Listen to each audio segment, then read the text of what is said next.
brought me to the nearest hospital, which, like I said, was 50 miles away, if not more. And they put me in a complete body cast, which this hospital never had before for such a little kid, little baby, 3 days old. And I had that body cast until 1947, when my dad and mom and my brother and I, when we moved to California. So, but before that, I kept it in my bedroom in Wisconsin the whole time. Now, in those days, there was no buses to take you to school or anything, so we walked. And we had to walk 2 miles, and my classmate and I, which was a girl, we thought one morning, oh, I think we're going to be late for school. So when a car stopped and an old man was in it and said, do you want to ride to school? We said yes. So we got in, had to crawl over the front seat to get into the back because there was no back door. But the scary part was when he went past the school. And I don't remember, I probably didn't want to remember how far past the school we went. All I remember is that we started screaming, kicking him, pulling his hair, and doing everything we could.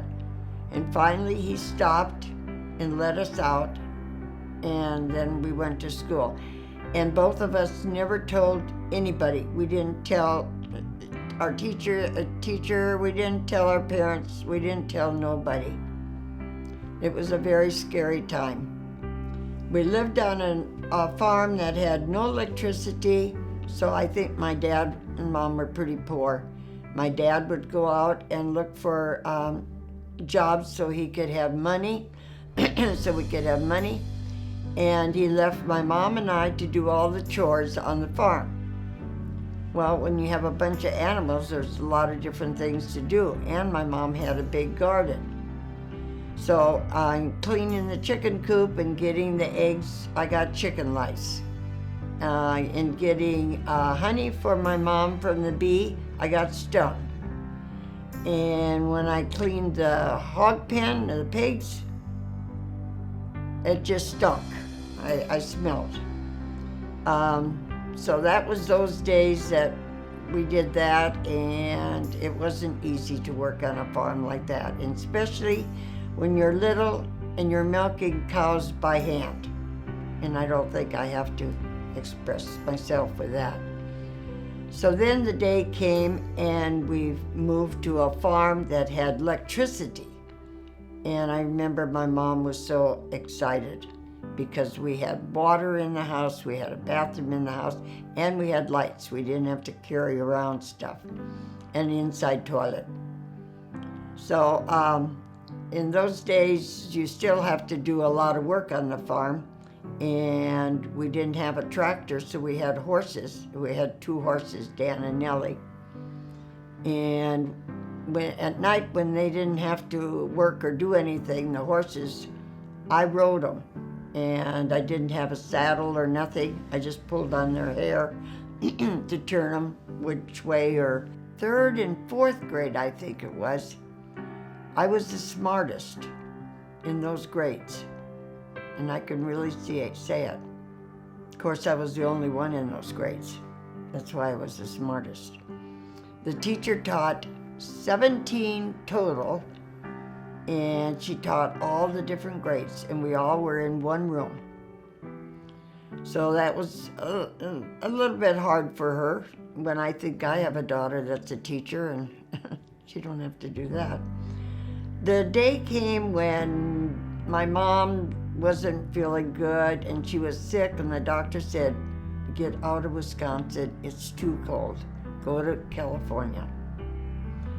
So my dad proceeded to put the farm up for sale, and we had an old car, and they put all the bedding in the back seat, and my younger brother, I was just in the 8th grade, so he was 6 years younger, and we sat on all the bedding in the back seat of the car. Well, every time the car hit a bump, you know what happened to our head. We went up and hit our head.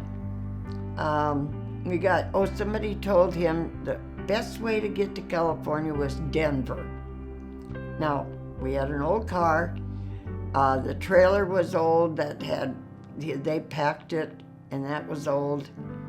Well, we got halfway up the mountains in Denver, and we couldn't go.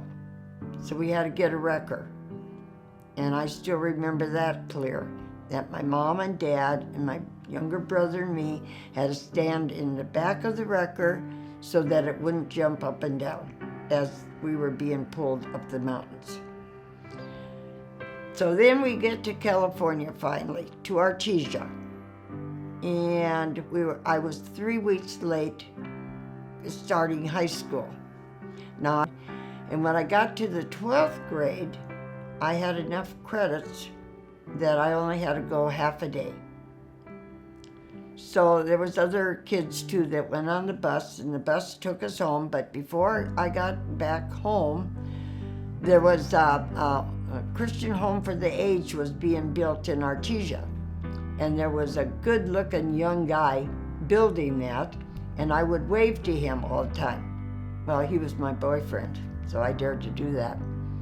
I graduated in 1947.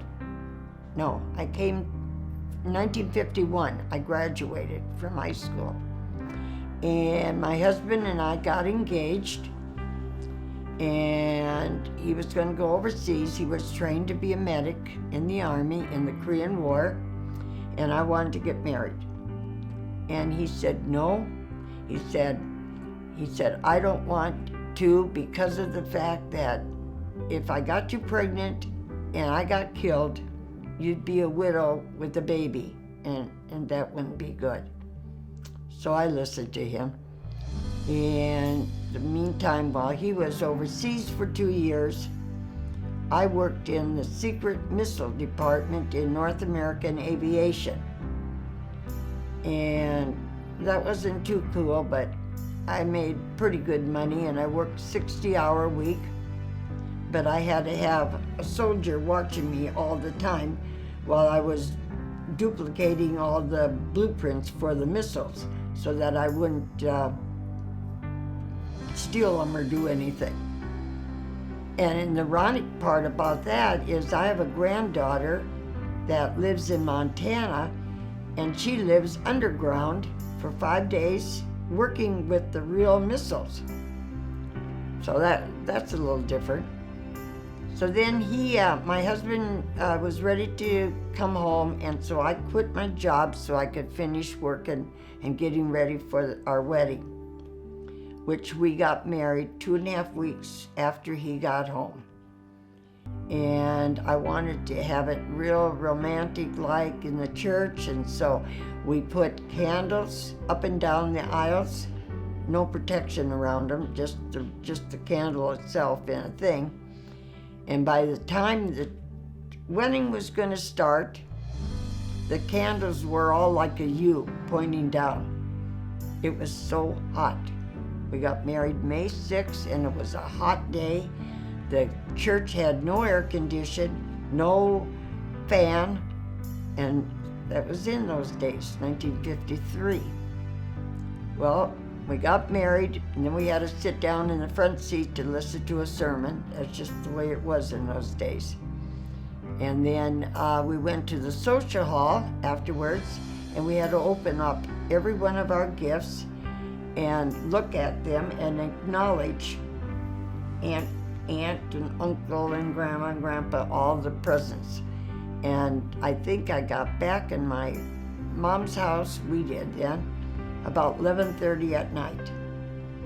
My mom was making lunch for us for the next day, and she helped me out of my wedding dress, and my husband was undressing and changing in another bedroom, and so then we took off.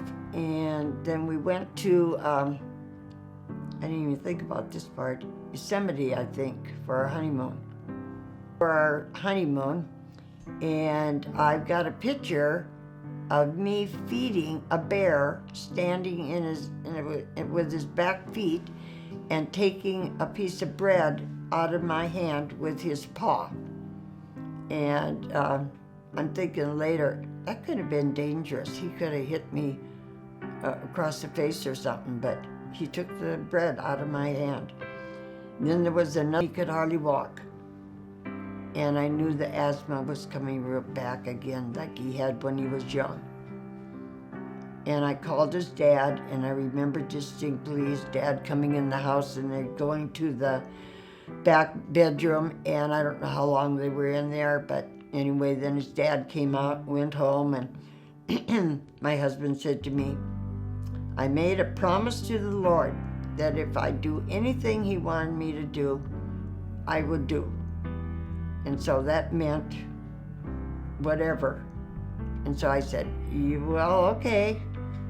And then we sold our home in Artesia and moved to Upland and started a ready-mix plant because we needed concrete, ready-mix.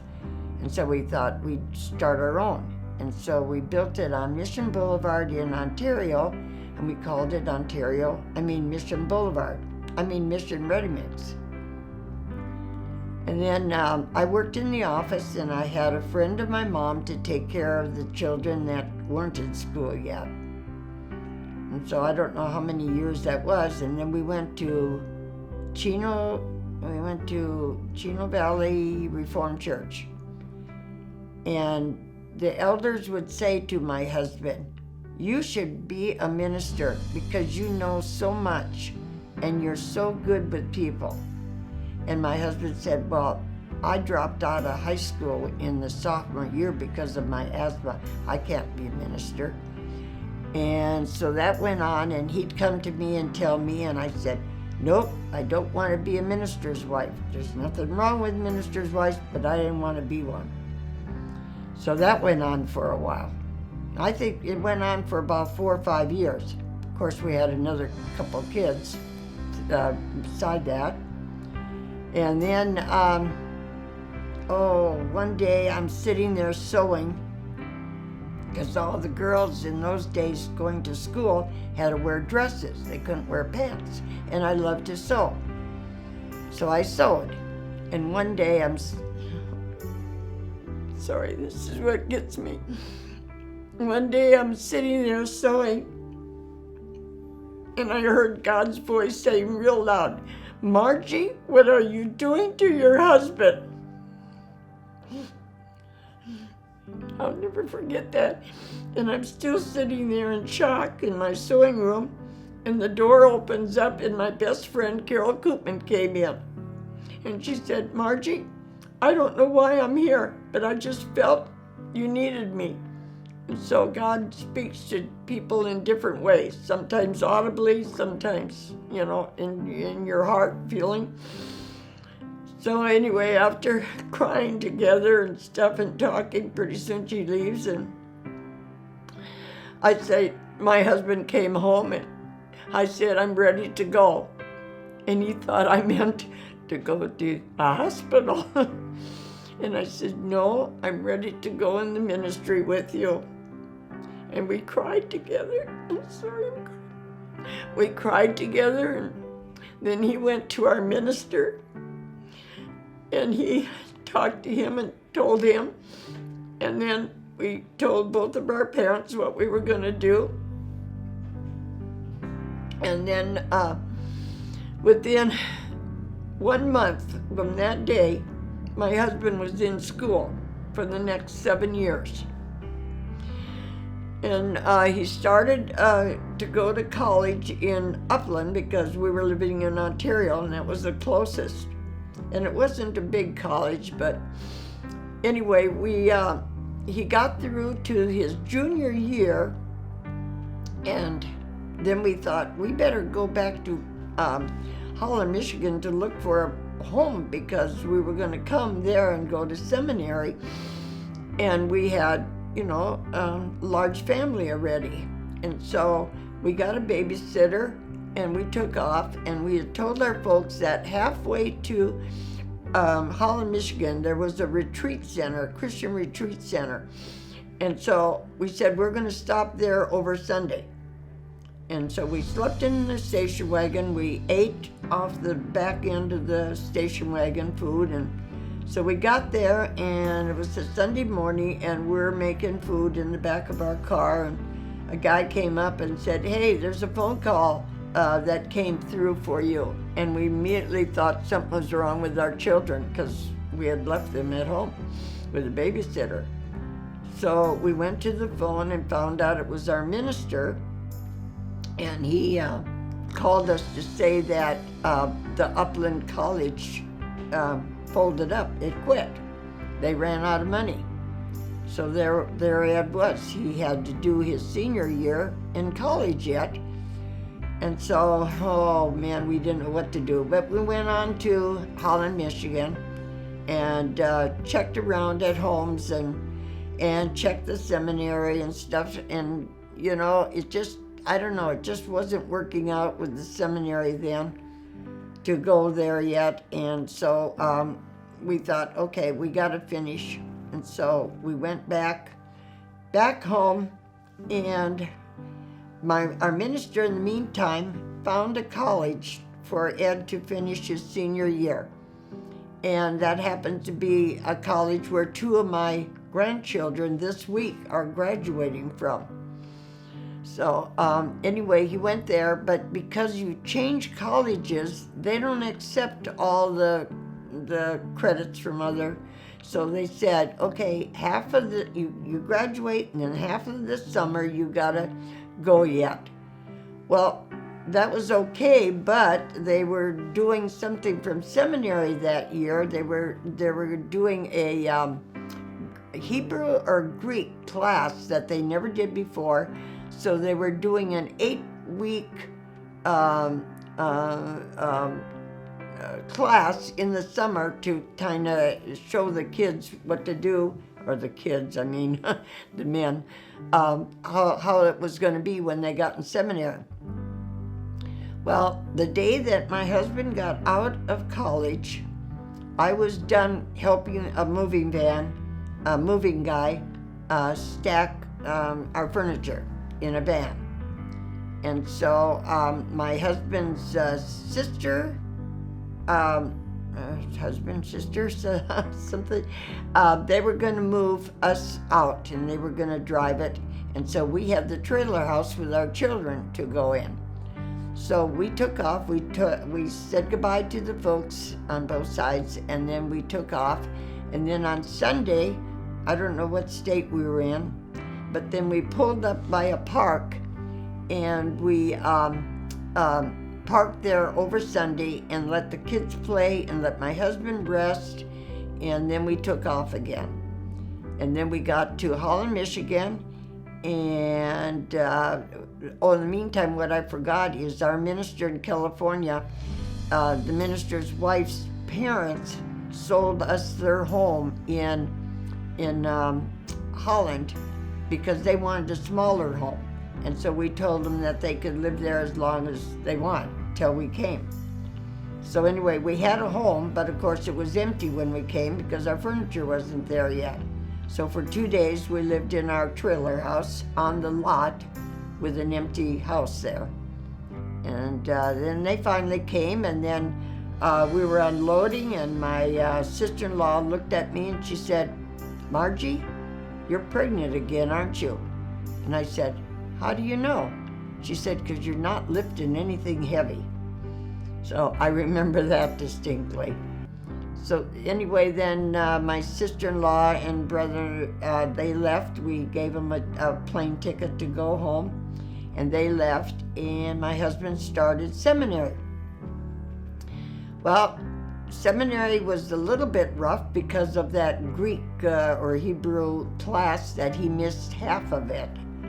And I don't know what day it was, but they said to my husband, "I think you better go home because you're not getting this class." Even if he was doing everything good in the other, they said, "You better just go home." Well, go home. We didn't have no job to go home to, and besides, we felt the Lord calling us to do that. So we said, there was a spindle on my windowsill, and I forget now what it said, but it gave us courage to know that God was with us, that he was gonna be with us, whatever. And so my husband said, I know I can be on probation. So my husband went to all the professors and said he wasn't going to move. He was going to continue. And meantime, I got a little excited. And so I had my number seventh child, I think. Yeah. Seventh child, 3 weeks early. And so that was, in the meantime, while I was in the hospital, my husband's classmates tutored him. And they tutored him, but good, he said. So anyway, then we got through the first year of seminary, and we were told to go to North Dakota. So my husband we served 2 churches there in North Dakota. One was in town where we lived right next to us, and the other was out in the country. So he would preach in the morning and quick go out to the country to do the same sermon. And then at night, they would take turns. One night they would go in the country, and one night they would go in town. And that was a wonderful town where my kids were free to run around, and I didn't feel strange to let them do things like that. So then 3 months later, we had to go back, and they were begging us to stay. They said, you don't have to go. You are so good here. And we said, yes, we have to go back. So we went back, and the second year that my husband was in seminary, it was wonderful. He worked hard, but it was wonderful. And that summer we went to Portage, Michigan, which was an hour away from us. And I remember saying to my husband that first time that we were there, I said, man, it seems like they're interviewing us for years, because all the elders were sitting around and questioning us really good and everything. And so anyway, then we went back, and he finished his second year of seminary. And then we went to Portage, Michigan for a summer, like I said. And then we went back to seminary for his last year. And on Valentine's Day of 1969, I had my last child. It was a little different. It was a boy, and it was my 8th, and that was my last then. And that was on Valentine's Day of 1969, and on May of 1969, my husband graduated from seminary. So then when we graduated, Portage, Michigan wanted us to come. So we went there, and we were there, I don't know, maybe 4 years. And then we decided to answer the call to Zion Reformed in Artesia. And so we heard that it was a dying church because all the dairymen were leaving the town then and going out. And we worked hard in that church. We weren't there very long, I think only 3 years there. And then one of the elders that had moved from there went up to Larry. And so he, along with others, called my husband. And so we went there. And when we went there was nothing. I mean, there was 22 families that formed that said they wanted a church. And so my husband preached in Wilson Grade School in Tulare, and it was in the cafeteria. That was our church for a while. And it was kind of neat to see my husband get excited when they started building the church, because he loved building, and that was his trade. And so anyway, yeah, I remember one day I was there too watching, and they were putting a big pipe in the ground to go from one place to the church, and they were filling up the dirt, and he yelled, and they stopped, and my husband seen a little tiny hole in the pipe. Now, all these years, I'm still remembering that little hole that was in the pipe. But that's how observant my husband was of different things. Because when it's all dirt, where do you go to find a hole? So he really helped the church out a lot by seeing that hole. But anyway, so then he helped build the church because he knew construction and everything. And we lived there about 6 years, something like that. And then we got a call to Iowa, and we served there. And then we went to a couple other churches that, were around and everything. And then finally, Pomona was our last full church, and he retired there. And then he, then we did some start. So then we retired, he said, and then Chino, our church in Tulare wanted us to do calling. And so he did calling, plus he did churches. He preached in other churches for a while.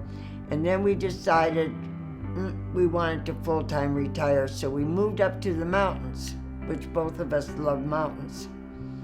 And we proceeded to build a home there, a little over 4,000 square foot, so it was a big home.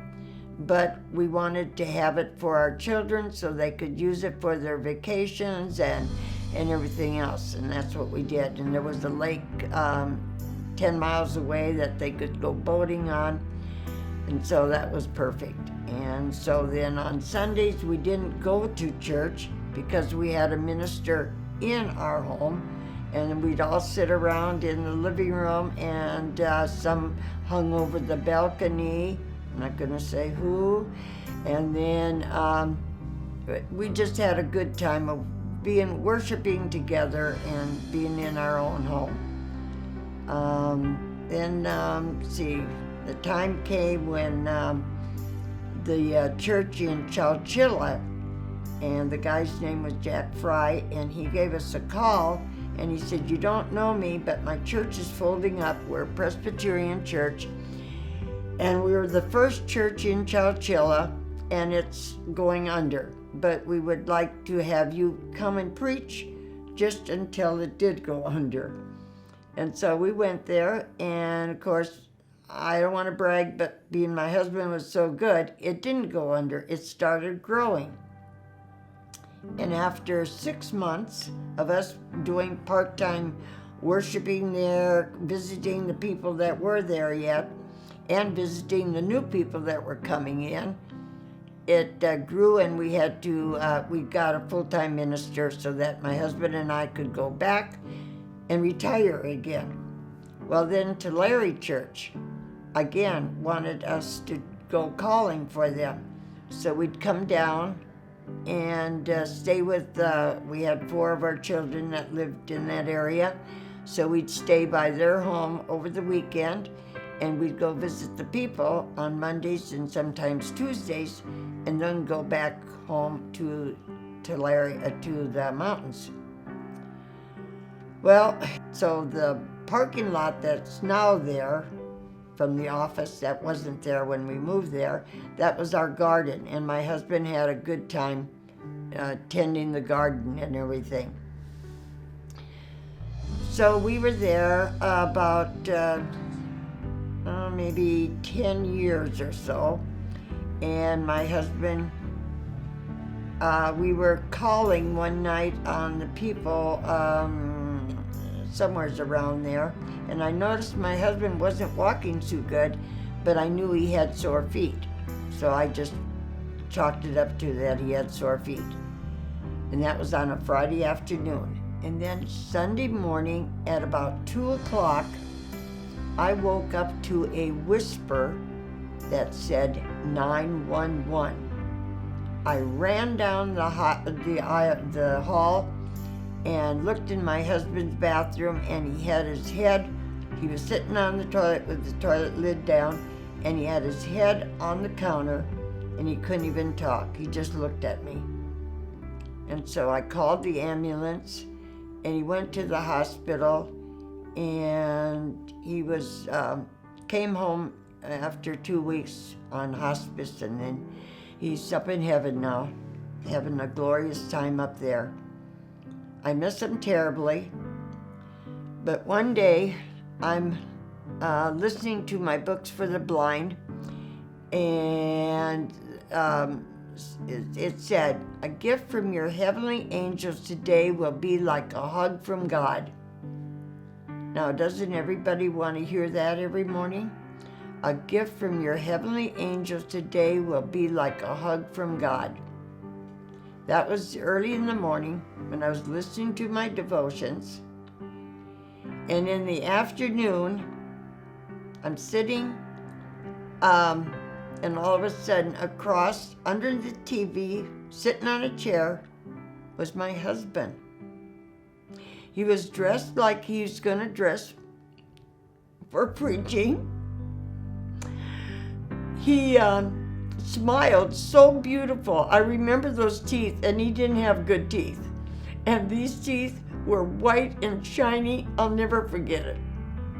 And so there he sat, looking at me, and I looked at him, and then poof, he was gone. And then I remember reading my little devotion in the morning, and it said, a gift from your heavenly angel today will be like a hug from God.